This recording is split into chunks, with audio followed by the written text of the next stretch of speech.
Selamat pagi Bapak Ibu Saudara-saudari yang terkasih di dalam Yesus Kristus. Salam sehat untuk kita semua. Sebelum kita memasuki perenungan pada hari Kamis pagi ini, mari kita bersatu di dalam doa. Kita berdoa. Tuhan Yesus yang baik, pada pagi hari ini kami kembali menghadap hadirat-Mu yang kudus.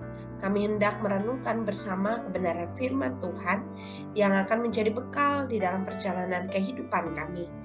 Biarlah hanya kuasa Roh Kudus yang diam di dalam diri kami, agar kami tidak hanya mendengar, tetapi kami juga dimampukan untuk merenungkan dan terlebih lagi untuk dapat melakukan apa yang menjadi kehendak Tuhan di tengah kehidupan kami hari lepas hari. Berfirmanlah ya Tuhan, bersabdalah, karena kami anak-anak-Mu siap untuk mendengar. Di dalam nama Tuhan Yesus, Sang Firman yang hidup, kami berdoa. Amin. Bapak Ibu, pembacaan kita pada pagi hari ini diambil dari Filemon 1 ayatnya yang ke-1. Mari kita baca firman Tuhan dari Filemon 1 ayatnya yang ke-1.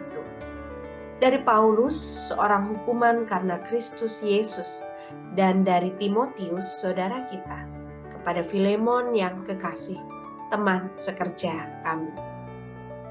Tema perenungan sapaan gembala pada Kamis pagi ini adalah Filemon.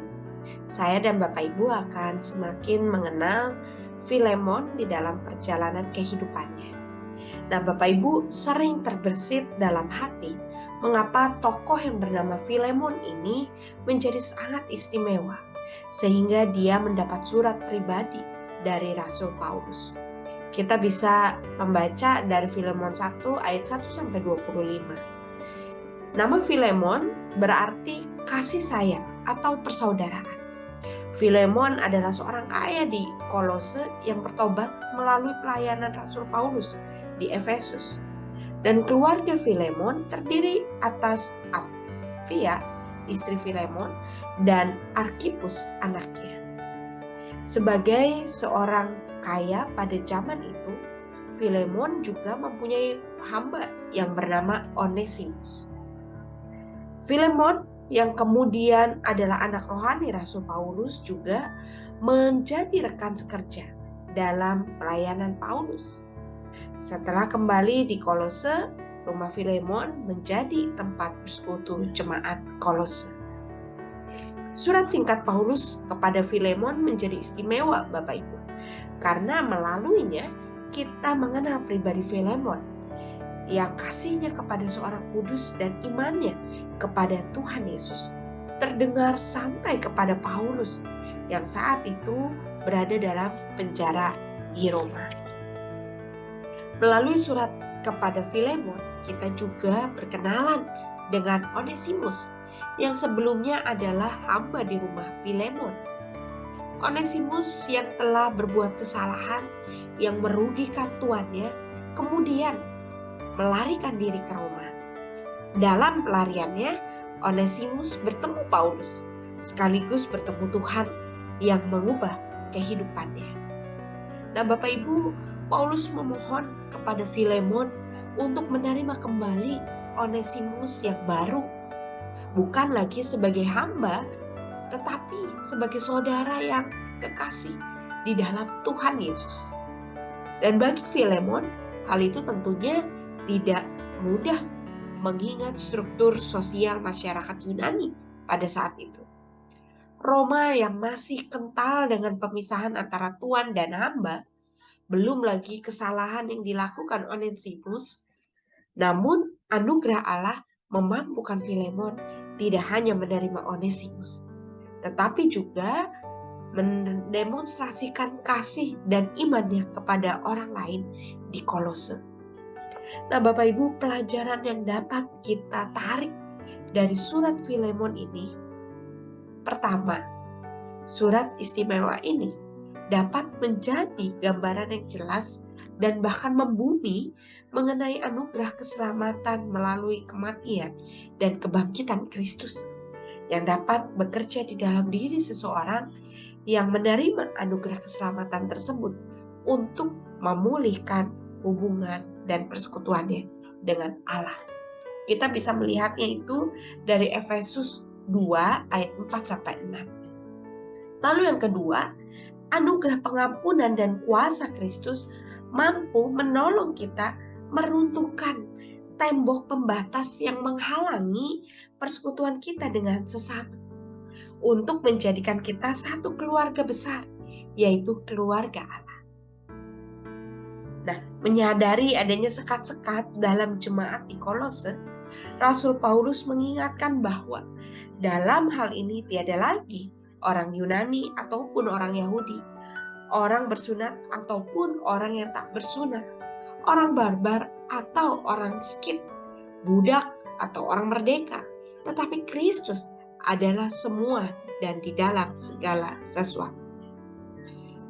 Hanya dengan persekutuan yang dipulihkan oleh Allah, Filemon dapat menerima dirinya, mengampuni orang yang bersalah kepadanya, dan bahkan menjadi berkat bagi sesamanya, termasuk dengan Onesimus, mantan hambanya.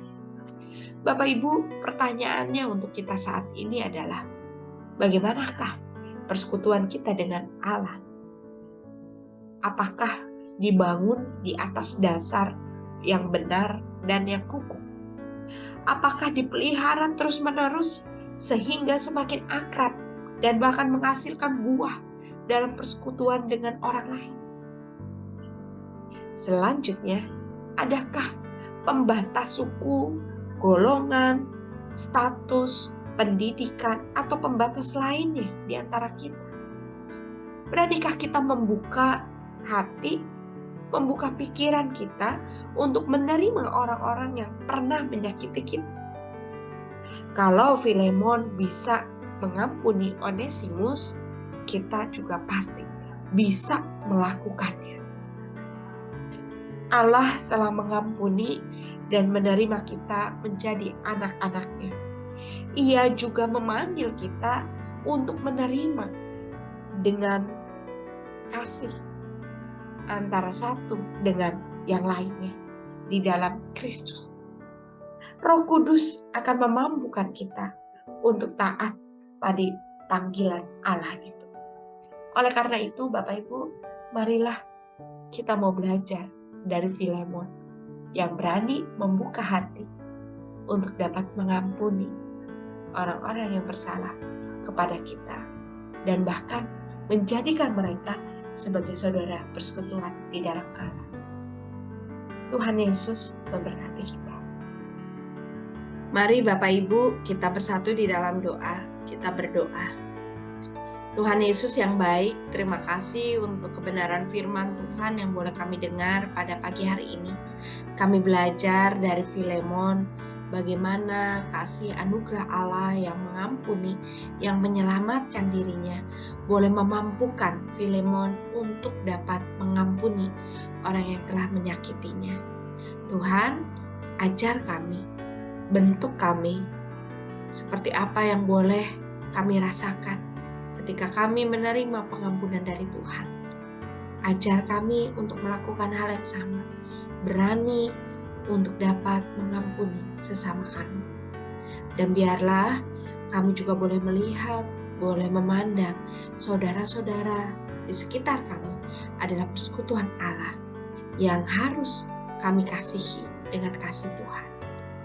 Mampukan kami semua ya Tuhan, sebagai saudara-saudara seiman, sebagai persekutuan Allah, boleh terus menghasilkan buah yang berangkat dari kasih dan pengampunan Tuhan.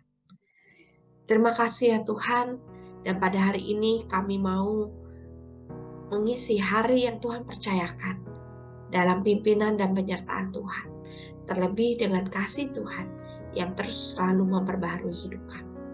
Terima kasih Tuhan, di dalam nama Tuhan Yesus kami berdoa. Amin. Bapak Ibu, saudara-saudara yang terkasih, selamat menjalani hari dengan kasih Tuhan yang mengampuni. Tuhan Yesus memberkati kita.